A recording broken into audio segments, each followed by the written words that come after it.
जय मसीह की। आज मैं आपसे एक सवाल पूछना चाहता हूँ। अगर आपका बेटा या बेटी किसी जुर्म के लिए मौत की सज़ा पाए और जज कहे इसकी जगह कोई और मरने को तैयार हो तो इसे छोड़ दिया जाएगा, तो क्या आप किसी अजनबी को अपने बच्चे के लिए मरते हुए देख सकते हैं? और अगर वो अजनबी आपसे कहे मैं इससे जानता भी नहीं, फिर भी इसकी जगह मैं मरूंगा, आप क्या महसूस करेंगे? अब सोचिए, हम तो परमेश्वर को भी नहीं ढूंढ रहे थे, हम पाप में जी रहे थे, लेकिन यीशु मसीह ने कहा इनकी सज़ा मैं लूँगा। लेकिन इसका असल मतलब क्या है? क्या यीशु सिर्फ मर गए या उससे भी कहीं ज़्यादा गहरी बात है?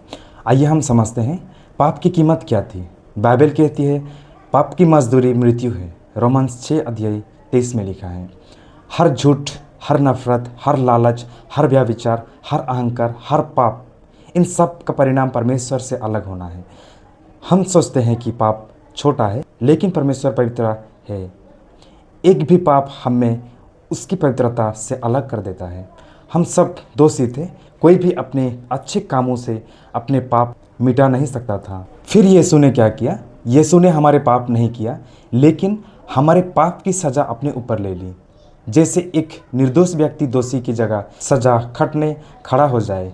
क्रूस पर यीशु ने सिर्फ कीलों का दर्द नहीं सहा, उन्होंने वो दंड सहा जो पाप के लिए था। इसीलिए बाइबल में लिखा है मसीह हमारे लिए मरा जब हम अभी पाप ही थे। रोमन्स 5 अध्याय 8 में। ध्यान दीजिए, यीशु ने अपनी जान उन लोगों के लिए दी जो उससे प्यार भी नहीं करते थे, जो उसका मजाक उड़ा रहे थे, जो उस पर थूक रहे थे, जो उससे क्रूस पर चढ़ा रहे थे। और फिर भी उन्होंने कहा, हे पिता, इन्हें क्षमा करें क्योंकि ये नहीं जानते कि ये क्या कर रहे हैं। ऐसा प्रेम दुनिया ने कभी नहीं देखा। उसने हमारे पाप धो दिए। इसका मतलब क्या है? कई लोग सोचते हैं कि इसका मतलब सिर्फ एक कहावत है, लेकिन बाइबल का अर्थ बहुत गहरा है। सोचिए, आपके कपड़े पर गहरा दाग लग जाए, चाहे जितना रगड़ो दाग नहीं निकलता। वैसे ही पाप का दाग हमारी आत्मा पर था। ना दान उससे मिटा सका, ना धर्म के काम, ना पैसा, ना कोई इंसान। लेकिन यीशु की बलि के कारण जो व्यक्ति सच्चे मन से पश्चाताप करता है और उन पर विश्वास करता है और उसे अपना बच्चा बना लेता है, इसी अर्थ में बाइबल कहती है कि हमारे पाप धो दिए गए। इसका हमारे जीवन से क्या संबंध है? अगर यीशु ने इतनी बड़ी कीमत चुकाई, तो क्या हम वैसे ही जीते रहेंगे जैसे पहले जीते थे?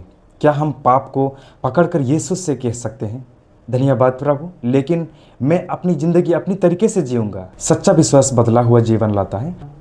हम परमेश्वर की कृपा को रास्ता नहीं समझते, हम उसके प्रेम का उत्तर प्रेम और आज्ञा पालन से देते हैं। क्रूस पर लटके हुए यीशु को देखिए, लोग उनके मजाक उड़ा रहे हैं।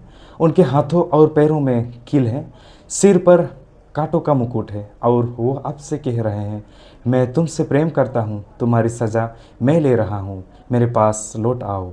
सवाल ये नहीं है कि यीशु ने तुम्हारे लिए क्या किया, सवाल ये है तुम यीशु के प्रेम का क्या जवाब दोगे।